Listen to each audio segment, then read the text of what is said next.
Diyos. At sa Urdaneta City naman po tayo, Pangasinan. Si kapatid na Rick Erese kasama nating mga panauhin. Tuloy po tayo dyan, kapatid na Rick, please. Apo, kapayapaan po sa lahat ang aming bati. Mula po dito sa Urdaneta City, Pangasinan, ang magtatanong po ay isang miyembro ng The Kingdom of Jesus Christ, the name above every name ni Apollo Quiboloy. Narito po si Sister Maricel Tagulaw para sa kanyang katanungan.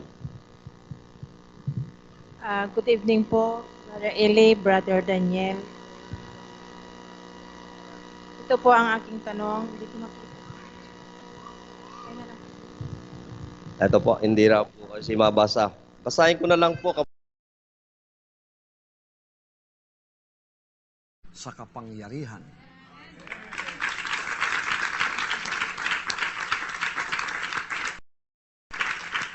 Akin na ang buong sanlibutan. Kaya kayong mga naghari-hari dito sa mundong ito, na under sa domination ni Satanas, take notice, I'm here already. I'm claiming ownership of the planet Earth. This is the Lord's, it's not yours. Psalms 24 verse 1, the earth is the Lord's, and the fullness thereof, the world and they that dwell therein. Official na yan, mga kapatid. The earth is the Lord's. It is owned by my Father. And the fullness thereof, everything that is in it. The world that you have destroyed, and they that dwell therein, including all of you. 7 billion human beings. I own all of you. Father, and the fullness thereof, everything that is in it. The world that you have destroyed, and they that dwell therein, including all of you. 7 billion. Anak ngayon ang nakaupo na sa kapangyarihan.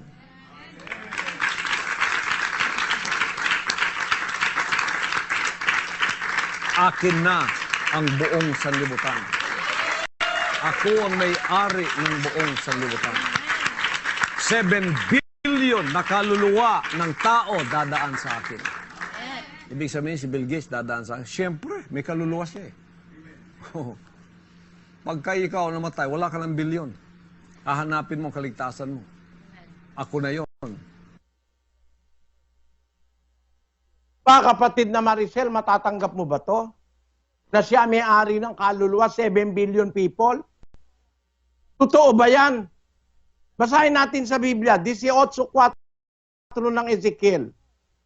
Narito, lahat ng kaluluwa ay akin. Tamo, wala pa si Kibuloy, may nagsabi na nun eh. May sabi nun ng Diyos. Ngayon lilitaw ka, kapakailan ka lang lumitaw, ikaw na may-ari ng kaluluwa ng lahat ng tao. Ano ba naman kayabangan yan? Kapatid, magunos dili kayo maniwala dyan kay Kibuloy. Kayabangan yan. Lahat ng kaluluwa kanya, ang mundo kanya, pati ginto ng Amerika kanya. Lahat kinakanya. Totoo ba yon sa reality? Totoo ba na ang ginto ng Amerika kanya? Pakinggan nyo ang kawalang hiyaan dito. Kada nasod na na ipundong bulawan, nag-back up sa ilang economy. Ang pinakadaghang bulawan sa kalibutan ng United States, 8,000 metric tons of gold ang nasa ilaha. Second is Germany with more than 5,000 metric tons of gold. Ako na tanan. Amo, ako na tanan. Yung lahat ng ginto sa Amerika, ginto sa Germany, kanya na raw lahat yun. Totoo ba yan? Mag-isip na lang tayo in logic. And in reality, hindi ka maniniwala, sinungaling yan eh. Sinungaling na, nanloloko pa ng kapwa na sinasadya niya raw na imali para raw ako mabingwit. Kalukuhan, talagang hindi mo alam yung pinagsasasabi mo. Nagsalita rito sa Brazil, pinanganak daw si Moises, Inutos daw ni Paraon na patayin ang lahat ng batang lalaki 2 taon pababa para mapatay si Moises. Pinuna ko, sinadya niya raw yun. Sinadya. Hindi naman ako kausap mo noon. Ang kausap mo mga Brasilero eh. Meron pa ngang mga nakaanong headphone para maintindihan dahil hindi naman marunong ng English yung mga iba roon. O pakita ko sa inyo. Sabi mo, sinadya mo, talagang yan ang paniwala mo. Mali ang paniwala mo. Basa. O pakinggan natin. Was born. And when he was born, Pharaoh knew about this. And he commanded all of the children at the time, 2 years below, to be killed, to be sure that this boy, who is bound to be a king, will surely die, and no one will be a threat to the throne. So they took all of them and gathered all of them and killed all of them. And Moses was born in those adverse circumstances.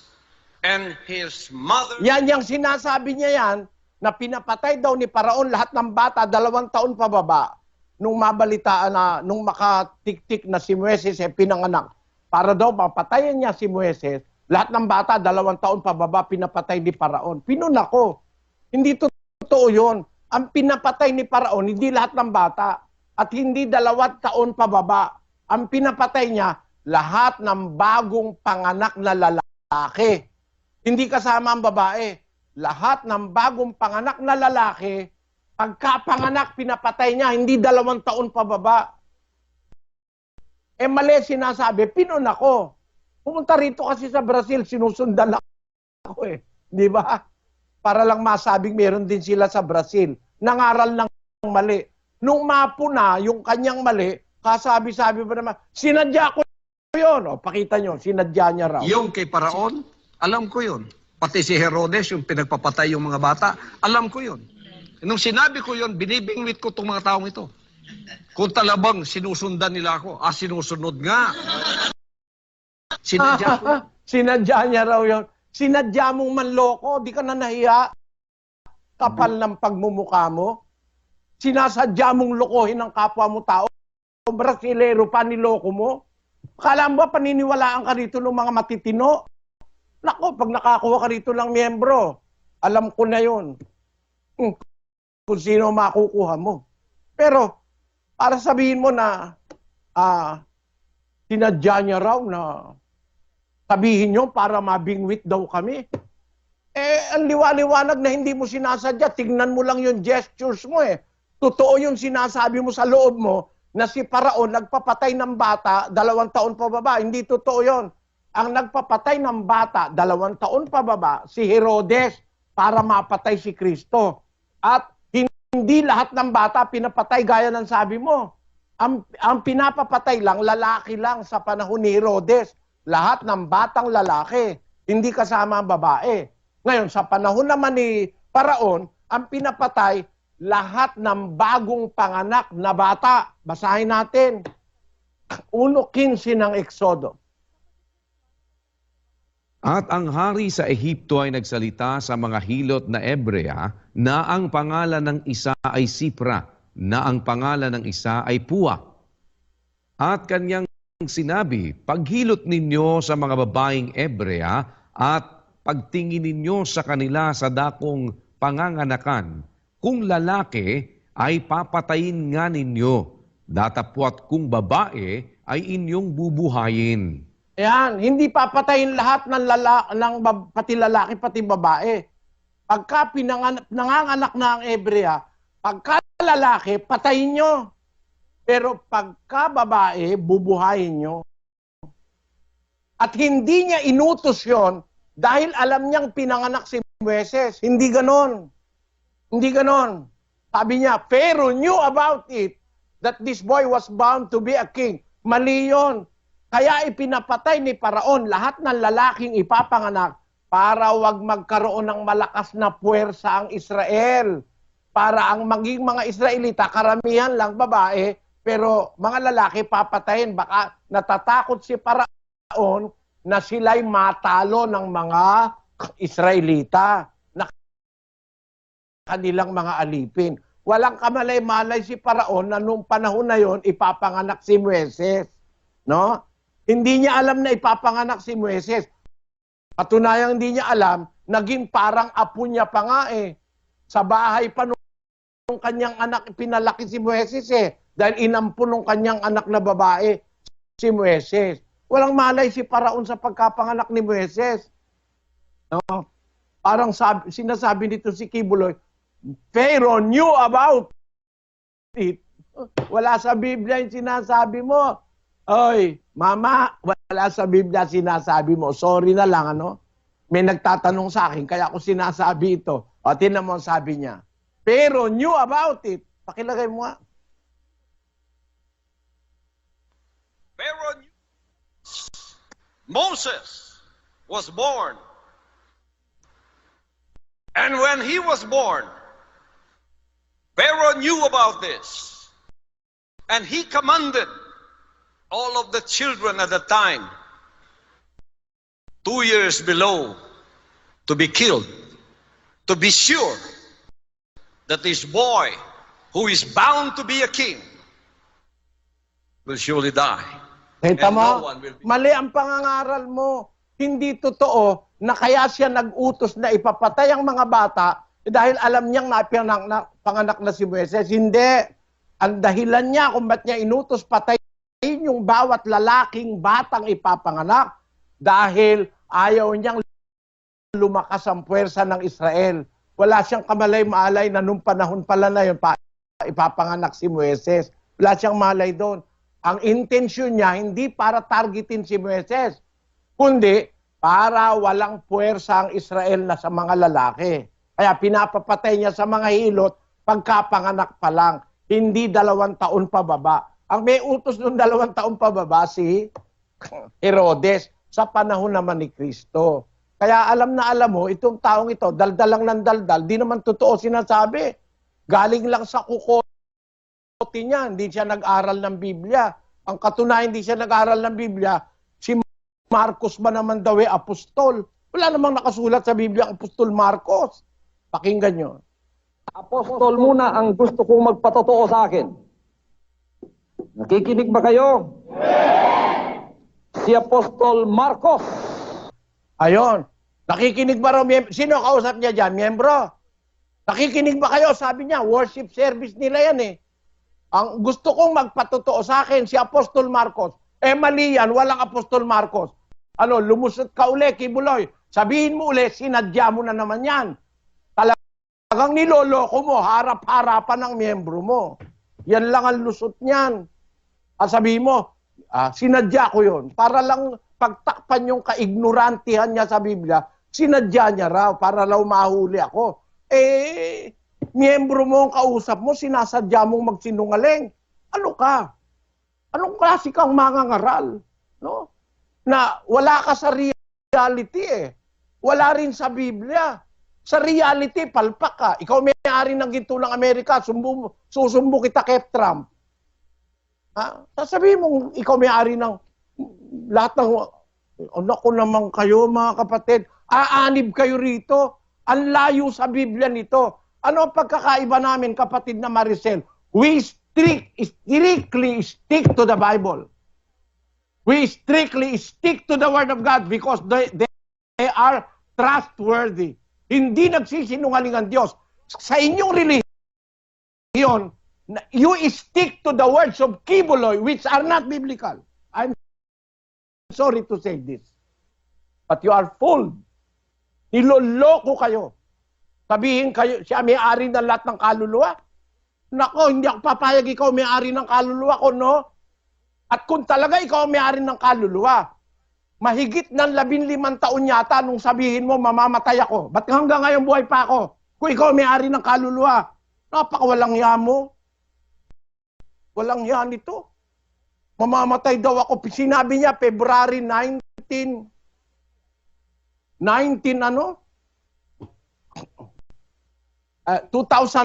Sabi niya, August 2005.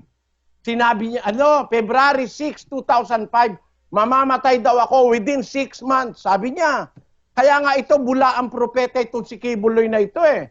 O, pakinggan nyo.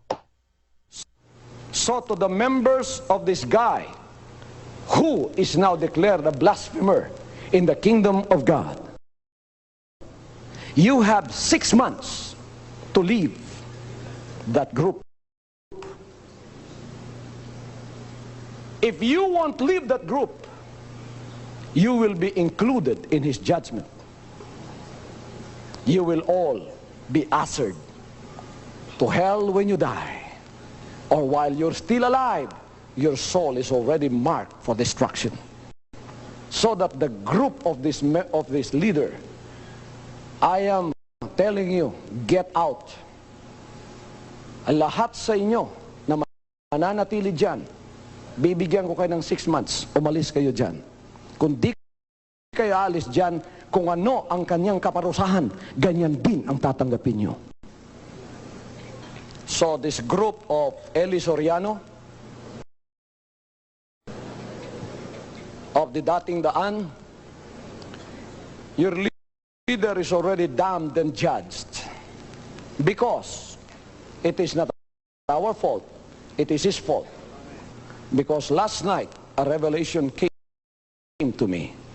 He is declared here and there in the kingdom of heaven and in the kingdom of heaven on earth that this guy has crossed the point of no return.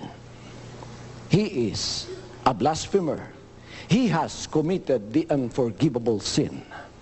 So that I will tell you how that revelation came to me and what will happen to him. He will be inflicted with a deadly, serious disease he cannot overcome. And it will eat up his guts. What a sore punishment. Ayan, sabi niya, pagkakasakit daw ako ng hindi ko na raw malalagpasan. At within 6 months, sabi, umalis na kayo dyan, madadamay kayo kung ano ang parusa nyo. Naglagay siya ng deadline 6 months eh. Kung ano yung kaparusa kay Soriano, yun din sa inyo. Sabi niya, madadamay kayo. Sinabi niya yan, February 6, 2005. May deadline. Dapat, August 6, 2005, patay na ako. Ngayon, August ano na ngayon? August 30 na ngayon. Ay, ano na? Ilang taon na? 14 na taon na at 6 na araw, ay 6 na buwan at 3 linggo at 3 araw ngayon. Salamat sa Diyos ko, hindi pa ako patay hanggang ngayon. O ano masasabi nyo? Anong klaseng propeta si Kibuloy? Eh hindi sa Diyos yan. Bula ang propeta yan. Bula ang Kristo pa. Kasi mahilig magsabi ng hindi totoo. Si Chris Aquino lang niloko niya eh. Niloloko niya eh. Bakit? Sabi niya kay Chris, ang revelation ko naman eh talaga eh yung si Pinoy eh. But I have given my word to Kibo. O tinan mo, di ba liktarin dito? Sinungaling talaga to. Sige, demanda mo ko. Sinungaling ka talaga. Basa, pakinggan nyo.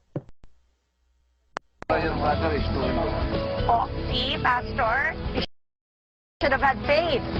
Ano? You know, ang revelation ko naman talaga no, si Pinoy. Pero I have given my word to Kibo. Oo nga eh. Amo yan, ang revelation daw niya galing sa kanyang tatay, eh, si Pinoy. Pero nakasagot na raw siya kay Kibo. Eh ano naman ang sabi niya tungkol kay Kibo? Basta pakinggan natin.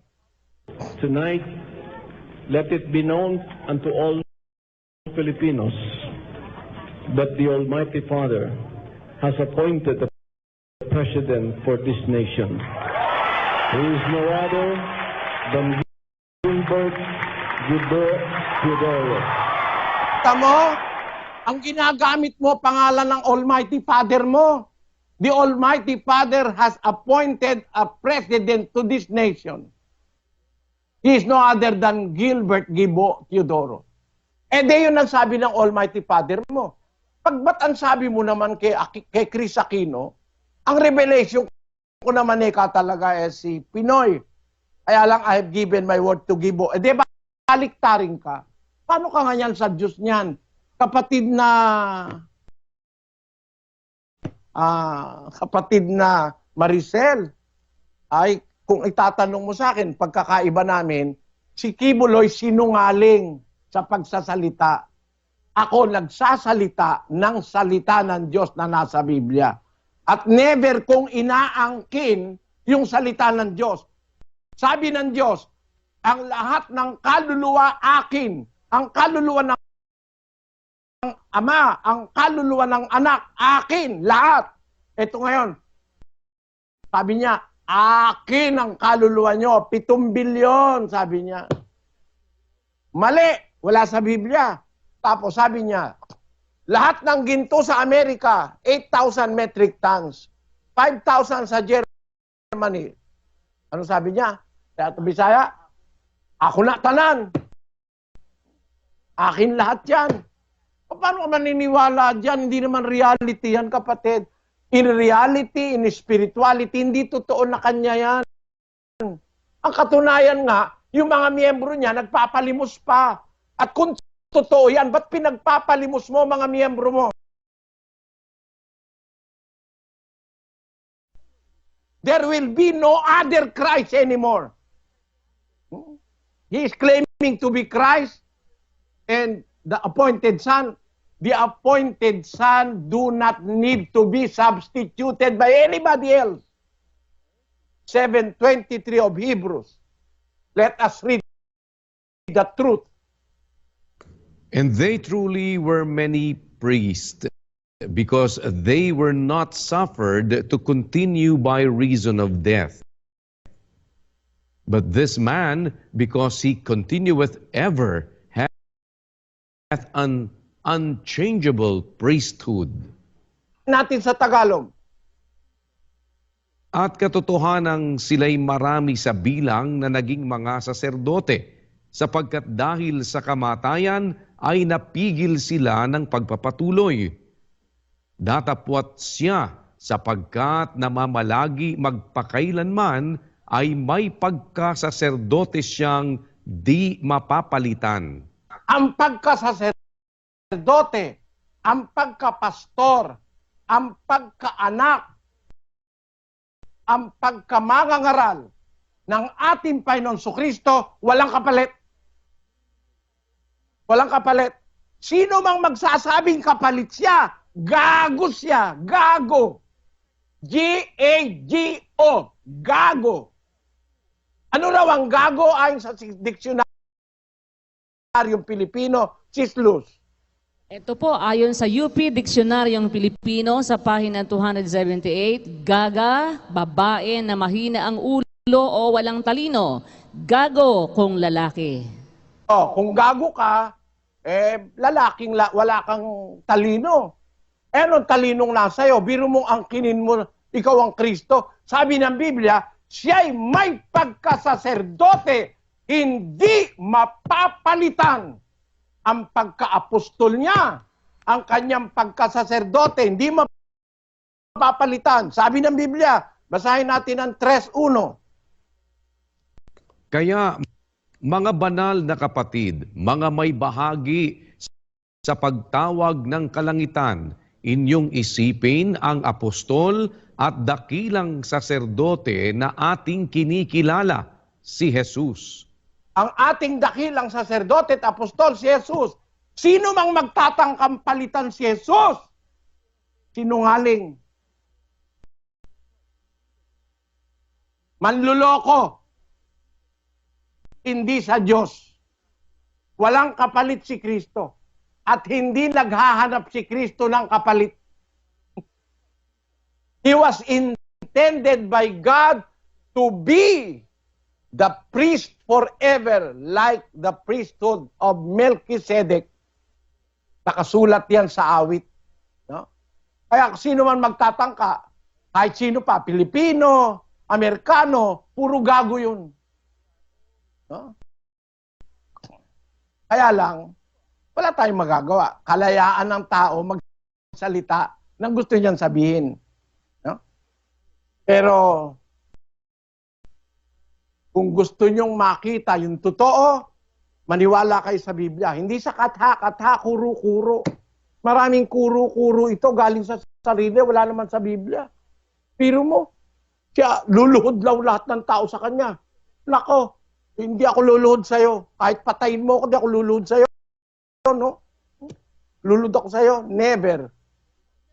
Sana, mamatay na lang ako. Kesa lumuhod ako sa'yo. Alam kong bulaan kang Kristo eh. Yun ang sagot ko, kapatid na Maricel. Pasensya ka na, ha? Talagang, kuminsan ang tao na dadala ng emosyon. Si Pedro nga nanaga eh. Nung madala ng emosyon, hinuhuli si Kristo eh. Ako, hindi pa naman ako nananaga. Nagsasabi lang ko ng totoo. Kuminsan lang masakit talaga ang totoo. Salamat, Brother Eli. Salamat sa Diyos.